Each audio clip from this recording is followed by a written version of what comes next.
Assalamualaikum warahmatullahi wabarakatuh.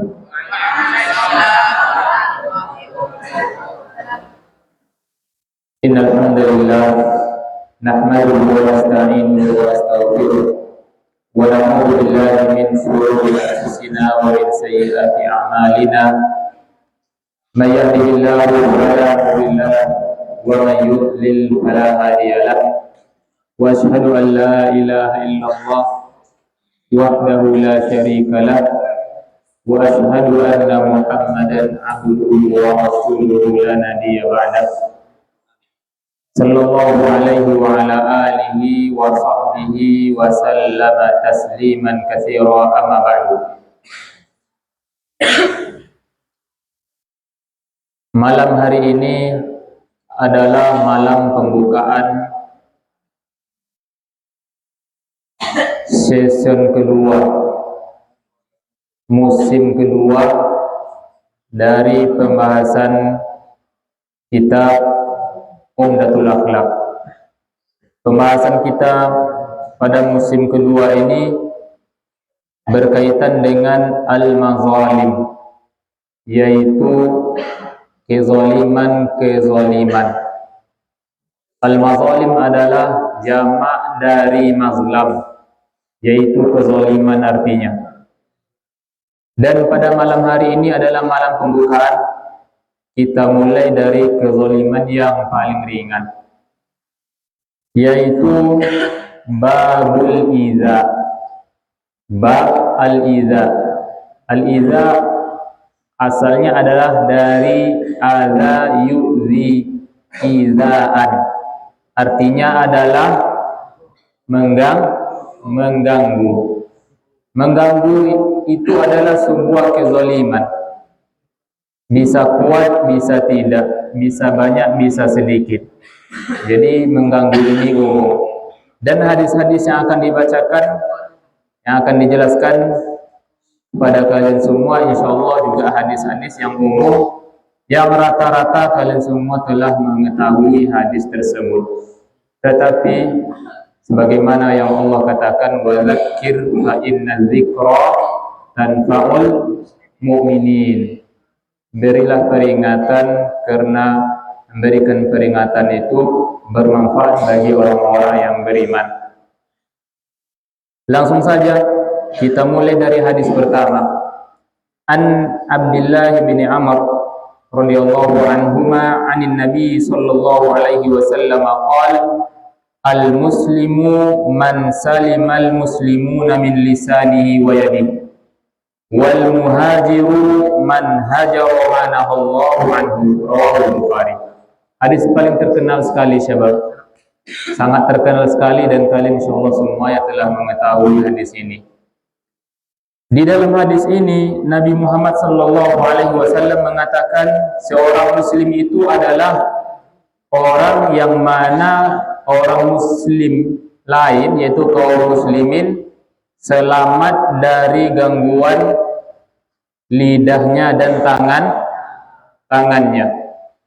Itulah orang muslim. Apabila tidak selamat, muslim atau enggak muslim syabab? Muslim, masih tetap muslim. Ya, karena yang dimaksud oleh Nabi Muhammad sallallahu alaihi wasallam di sini adalah muslim yang hakiki, muslim yang sempurna. Jadi orang yang sempurna keislamannya itu syabab, yang mendapatkan hakikat Islam itu adalah orang yang betul-betul berserah diri kepada Allah Subhanahu wa taala. Aslama yuslimu, islaman artinya adalah berserah diri, menyerah kepada Allah Subhanahu wa taala, menyerah kepada Allah. Menyerah ini syabab, yaitu dengan mengatakan asyhadu an la ilaha illallah, kemudian kita salat, zakat, puasa, haji dan sebagainya. Itu adalah bentuk penyerahan kita kepada Allah. Tetapi itu belum sempurna. Kapan baru sempurna? Apabila kita betul-betul berserah kepada Allah Subhanahu wa taala dalam semua aspek kehidupan, walaupun berlawanan kadang dengan nafsu syahwat kita. walaupun berlawanan dengan nafsu syahwat kita. Orang yang mengganggu kawannya dengan lisannya atau dengan tangannya, apakah dia berserah diri kepada Allah atau dia menyerahkan dirinya kepada nafsu syahwatnya? Sebab kepada nafsu syahwatnya, jelas ya, karena kalau dia betul-betul menyerahkan diri kepada Allah, maka dia tidak menyerahkan dirinya kepada nafsu dan syahwatnya. Seperti itu. Jadi seorang muslim yang sempurna keislamannya adalah orang yang betul-betul menyerah pada Allah Subhanahu wa taala walaupun berlawanan, bertentang dengan nafsu dan syahwatnya. Kemudian Nabi menambahkan wal muhajirun, dan orang yang berhijrah adalah orang yang berhijrah atau meninggalkan yang dilarang oleh Allah Subhanahu wa taala. Rawahul Bukhari. Jadi sahabat, hijrah itu apa artinya? Meninggalkan negeri kafir menuju negeri kaum muslimin. Itu hijrah. Kalau kita dah tinggalkan itu dah hijrah namanya sahabat. Cuman belum sempurna, belum sampai hakikat hijrah yang diinginkan oleh Nabi Muhammad SAW. Hakikat hijrah itu adalah meninggalkan yang dilarang oleh Allah. Ketika kita berada di kampung kafir, sulit kita untuk meninggalkan apa yang dilarang oleh Allah. Semuanya lengkap di situ maksiat, ya kan siapa? Lengkap maksiat, di mana-mana dapat maksiat. Kalau kalian misalnya ke Eropa, ke Jepang, ke Cina, itu ke Thailand, lengkap maksiat di mana-mana siapa? Jadi wajib nggak kalau kita tinggal di sana untuk hijrah ke negeri kaum muslimin? Wajib hukumnya. Kenapa? Karena kita tidak akan bisa meninggalkan apa yang Allah larang kecuali dengan meninggalkan negeri yang seperti itu.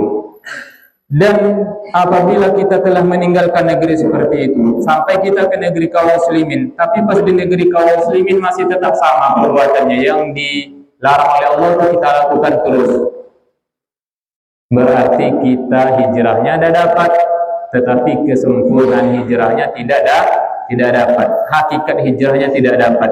Dan yang dikatakan di hadis ini, yang dijelaskan oleh Nabi di sini adalah hakikat hijrah tersebut dan hakikat Islam tersebut. Kita teruskan ke hadis kedua. An Abi Dzar radhiyallahu anhu qala qultu ya Rasulullah ayyul a'mali afdal? Qala al-iman billah wal jihadu fi sabilih. Qala qultu ayyul riqabi afdal? Qala anfasuha inda ahliha wa aktsaruha thamanan. Qala qultu fa illam af'al? Qala tu'inu sani'an aw tasna'u li akhra. Qala qultu ya Rasulullah ara'aita in dha'aftu an ba'dil amal? Qala takuffu syarraka 'anil nas fa innaha shadaqatun minka 'ala nafsik. Rawahu Muslim. Dari Abu Dzar radhiyallahu anhu, beliau bertanya kepada Nabi Muhammad SAW, wahai Rasulullah, amalan apa yang paling afdal? Kira-kira amalan apa yang paling afdal ya syabab? Banyak amalan afdal itu kan? Banyak amalan afdal. Di sini Abu Dzar menginginkan amalan yang paling banyak pahalanya. Yang paling banyak pahalanya. Apa amalan yang paling banyak pahalanya? Adalah beriman kepada Allah. Kepada Allah. Apa pahala beriman kepada Allah syabab? Surga. Banyak sekali itu syabab dibandingkan dengan neraka yang tidak ada sama sekali. Seperti itu. Jadi iman kepada Allah itu dasarnya. Kemudian Nabi menambahkan wal jihad fi sabilillah, dan jihad di jalan Allah Subhanahu wa taala. Coba lihat sekarang Abu Dzar bertanya tentang amalan yang lain, yaitu amalan yang berkaitan dengan sedekah. Sedekah itu yang paling baik adalah memerdekakan orang. Sedekah itu adalah ya sebab memerdekakan seorang muda dari dia tertawan menjadi hamba, kita merdekakan, itu besar pahalanya bagi kita sebab dia selain sedekah kepada orang tersebut, dan dia juga sedekah yang jariah sebab. Kenapa? Karena amalan yang dia lakukan setelah dia dimerdekakan itu, kita juga akan mendapatkan pahalanya. Orang yang nggak merdeka, dia ikut sholat Jumat atau nggak ikut sholat Jumat Syabab? Dia tidak wajib ikut sholat Jumat. Kalau majikannya mengatakan kamu jaga kambing saja, jaga sapi saja, kamu nggak usah ikut Jumat, dia nggak ikut sholat Jumat.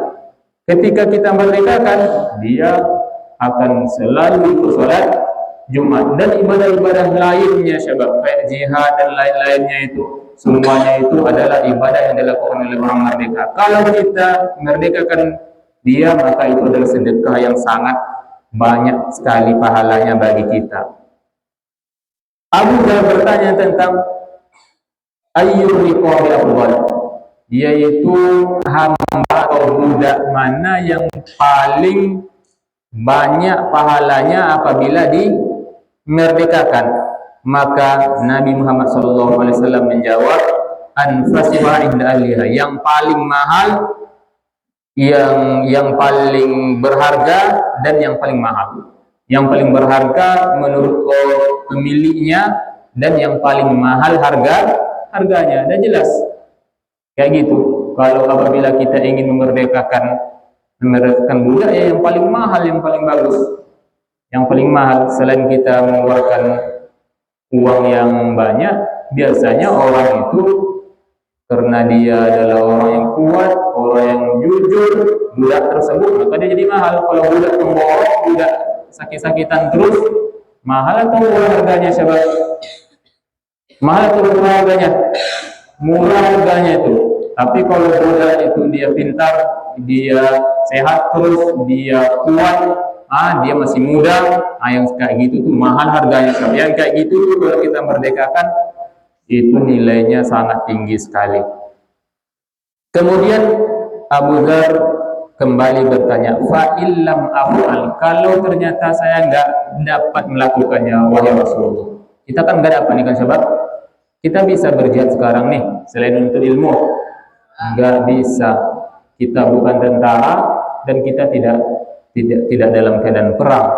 Ya, pemerintah kita tidak dalam keadaan perang. Jadi nggak ada jalan untuk jihad sekarang ini. Kemudian kita bisa memerdekakan budak Syabab. Sekarang nggak bisa merdekakan budak. Siapa budak yang mau kita merdekakan? Nggak ada perbudakan di daerah kita sini, ya kan? Di daerah kita sini sekarang tidak ada perbudakan, dan bahkan sulit mencari perbudakan zaman sekarang ini. Walaupun masih ada sebenarnya, cuman sulit untuk dicari. Kalau nggak bisa kita memerdekakan budak, nggak bisa jihad, nggak bisa, apa yang kita lakukan? Kata Nabi Muhammad SAW, tu'inu shani'an aw tasna'u li akhar, yaitu kamu membantu orang bekerja. Tu'inu shani'an, kamu bantu orang yang bisa bekerja.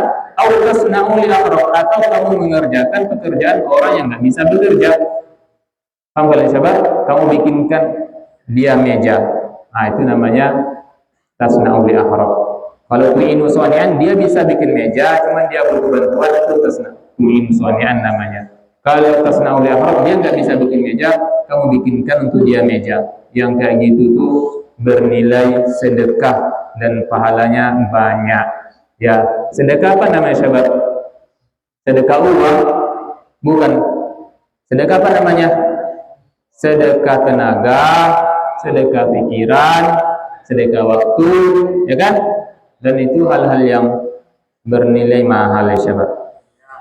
Kemudian Abu Dhar kembali bertanya, wahai Rasulullah, bagaimana menurutmu kalau saya nggak bisa melakukan sebagian amalan yang engkau sebutkan tersebut? Nggak bisa sama sekali. Jihad nggak bisa, memerdekakan budak nggak bisa, membantu orang juga nggak bisa. Nabi Muhammad SAW mengatakan, takufu syarraka anin nas, kamu menahan keburukanmu dari orang. Jangan lakukan keburukan kepada orang, jangan ganggu orang. Fa innaha shadaqatun minka ala nafsik, maka sesungguhnya itu adalah sedekah bagi kamu terhadap diri kamu. Tadi sedekah uang nggak bisa, kemudian bantu orang nggak bisa, Ya, sedekah kekuatan untuk orang nggak bisa, maka sedekahlah kepada diri sendiri. Bagaimana cara sedekah kepada diri sendiri? Jangan ganggu orang. Jangan ganggu orang. Itu sedekah terhadap diri sendiri itu sebab. Seperti itu. Rawahu Muslim, diriwayatkan oleh Muslim. Hadis berikutnya kita teruskan. An Abi Hurairah radhiyallahu anhu qala qala Rasulullah sallallahu alaihi wasallam man kana yu'minu billahi wal yawmil akhir fala yudli jara wa man kana yu'minu billahi wal yawmil akhir falyukrim dhayfa wa man kana yu'minu billahi wal yawmil akhir falyakul khairan aw liyasmut. Muttafaqun alaih wal lafzu lil Bukhari. Hadis ini terkenal juga sahabat, sangat-sangat terkenal sekali. Ada yang belum pernah mendengar hadis ini? Coba tunjuk tangan. Enggak ada kan? Terkenal sekali hadis ini sahabat. Insyaallah kalian dah tahu semua artinya. Dari Abu Hurairah radhiyallahu anhu, beliau berkata, Rasulullah sallallahu alaihi wasallam bersabda, barang siapa yang beriman kepada Allah dan hari akhirat, maka janganlah dia mengganggu tetangganya. Dia asrama A, asrama B itu tetangganya. Pak Irul tetangganya, Ustadz Lufan tetangganya, Ustadz juga Zaidan kayak gitu. Ya, orang simpang itu, pemilik ini semua itu tetangga kita, Pak Kifli tetangga kita. Jadi barang siapa yang beriman kepada Allah dan kepada hari akhirat, jangan ganggu tetangga. Mengapa? Karena orang yang mengganggu tetangganya itu beriman kepada Allah. Siapa? Ya, beriman juga dia kepada Allah Subhanahu wa taala, tapi tidak sempurna keimanannya. Harusnya kalau dia beriman itu artinya tunduk. Harusnya kalau dia tunduk kepada Allah, maka dia enggak melakukan larangan Allah Subhanahu wa taala. Kemudian dia beriman enggak kepada hari akhirat, sahabat? Beriman gitulah. Kalau dia masih tetap mengganggu tetangganya, dia tidak sempurna keimanannya, sahabat. Kayaknya dia beriman, tetapi sebenarnya dia tidak beriman. Orang yang mengganggu tetangga tersebut. Mengapa? Karena setiap gangguannya maka pasti akan dibalas. Kita nih sahabat, kita tidak akan mukul saudara kita kalau kita tahu bahwasanya dia akan membalas dengan balasan yang sama. Apalagi kalau kita tahu dia akan membalas dengan balasan yang lebih kuat, mau nggak kita mukulnya itu? Nggak mau sama sekali. Itu kalau kita beriman sama saudara kita. Nah, kita beriman nih sama misalnya sama Pak Hari ini. Kita tahu kalau kita pukul maka dia balasnya ngeri sekali. Mau nggak kita mukul? Nggak mau. Kayak gitu juga apabila orang yang mengganggu tetangganya itu seandainya dia beriman kepada hari pembalasan, makanya dia nggak akan ganggu. Kenapa? Karena nanti semuanya akan dibalas. Ya, tekak kepala orang itu akan dibalas, tendang orang itu akan dibalas, ejek orang macam-macam, itu semuanya akan ada balasannya dari Allah Subhanahu wa taala. Dan gangguan tetangga ini macam-macam bentuknya, sahabat.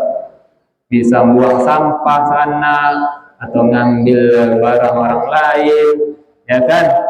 Atau hidupkan asap malam hari sehingga sesak nafas orang, atau setel suara-suara malam hari, macam-macam gangguan yang harus kita hindari kalau kita beriman kepada Allah dan Rasulnya.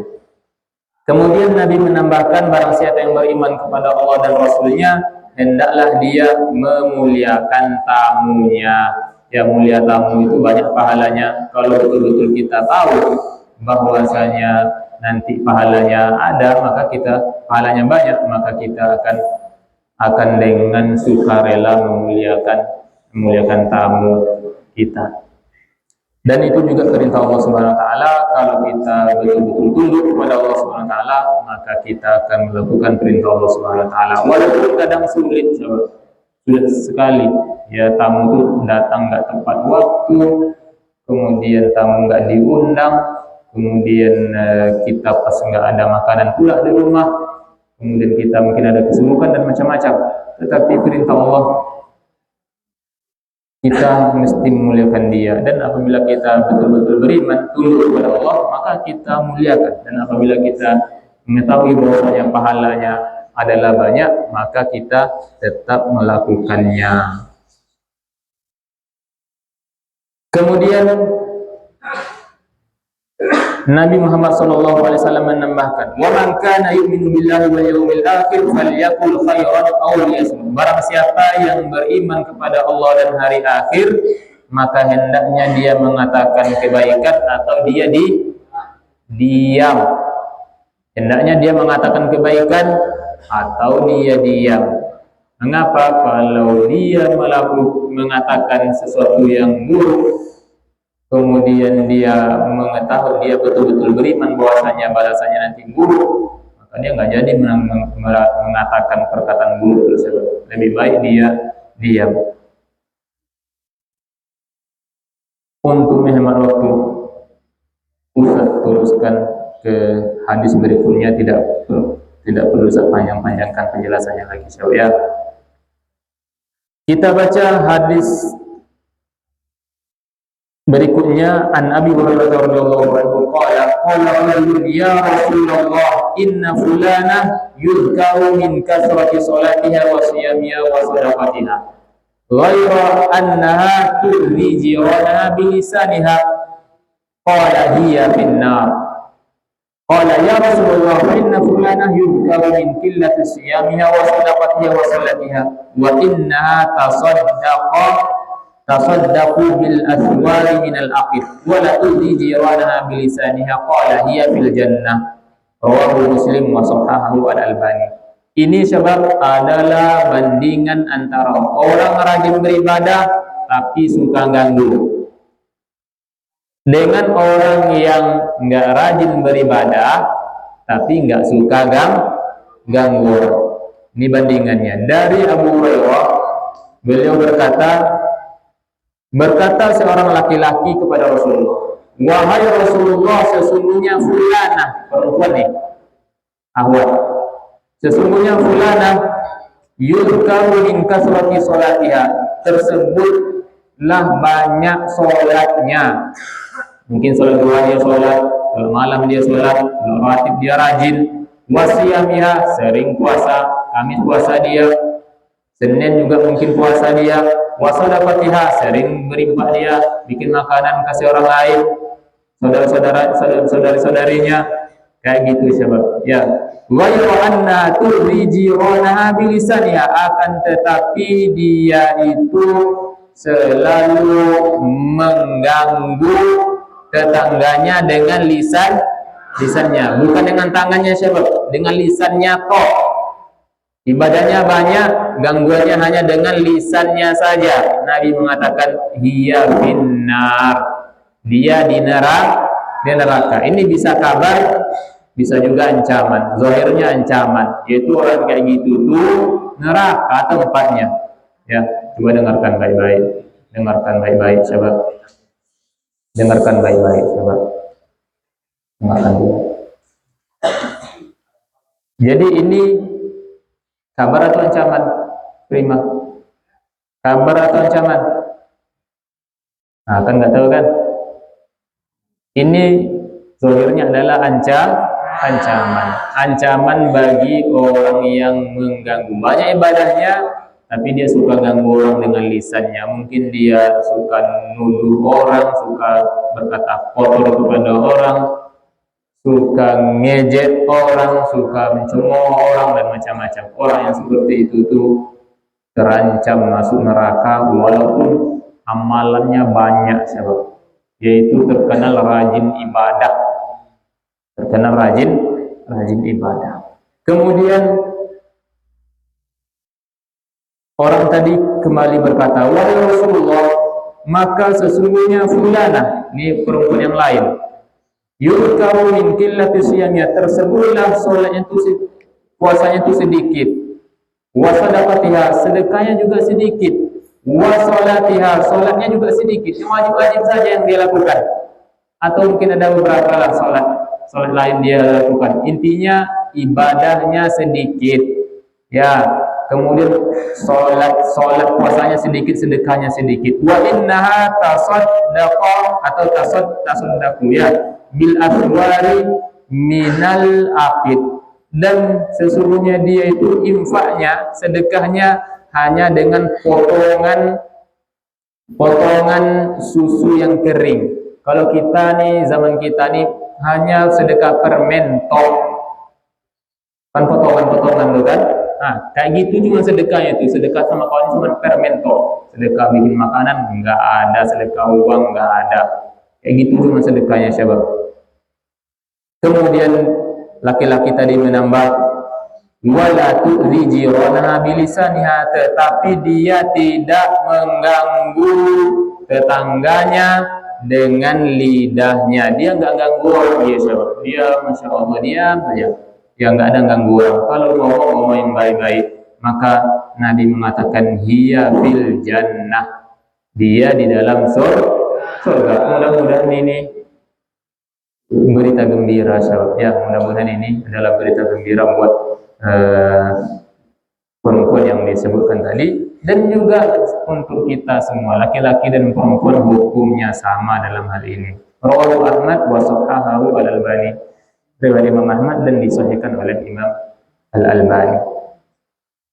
Kemudian hadis terakhir, an Abi Hurairah radhiyallahu anhu anna Rasulullah sallallahu alaihi wasallam qala la yadkhulul jannata man la ya'manu jaruhu bawa'iqah, rawahu Muslim. Dari Abu Hurairah radhiyallahu anhu bahwasanya Rasulullah sallallahu alaihi wasallam bersabda, ini dengar yang suka ganggu kawan, la yadkhulul jannata man la ya'manu jaruhu bawa'iqah, enggak masuk surga orang yang tetangganya enggak aman dari perbuatan buruk dia.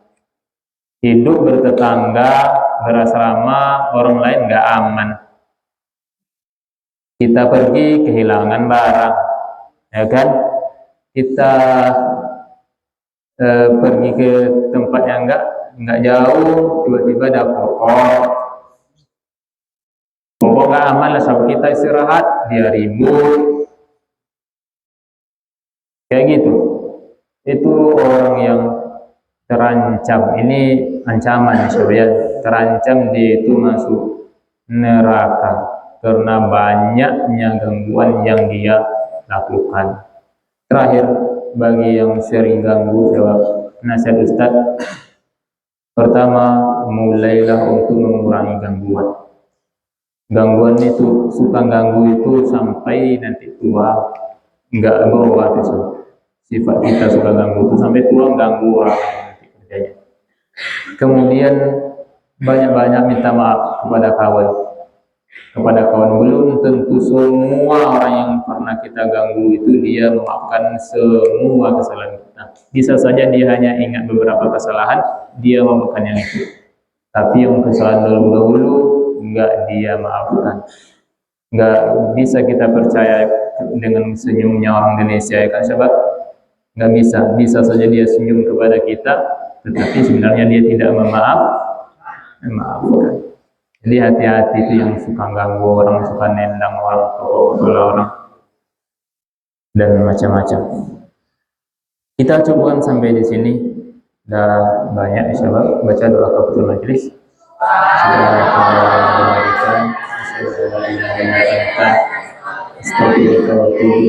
Assalamualaikum warahmatullahi wabarakatuh.